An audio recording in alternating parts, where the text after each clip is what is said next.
We actually visit 1790 on tour quite a bit. It's very popular with our tour guests. And there are some stories about it. There's some legends and ghost stories about 1790. 1790 was built as a boarding house, and it continues in that tradition where they fix the dinners and lunches are where the original kitchen was. Where you're dining in is actually where they used to serve the meals. And if you stay in the inn portion, you can go upstairs and stay there. That's where the rooms were being rented out, so it's doing exactly what it's always done.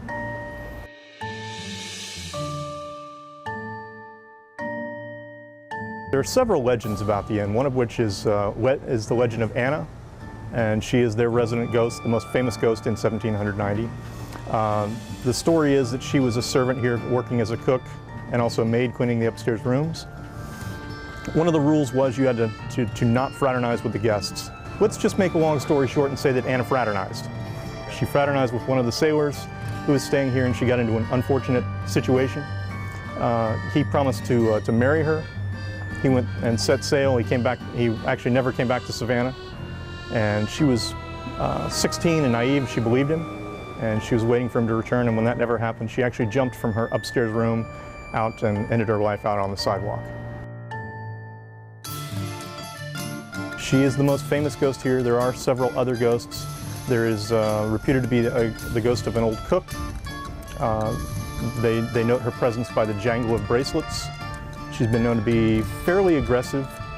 She's been known to push and slap people. A friend of mine was working as a bartender, and she actually got slapped behind the ear one night, and no one was around her.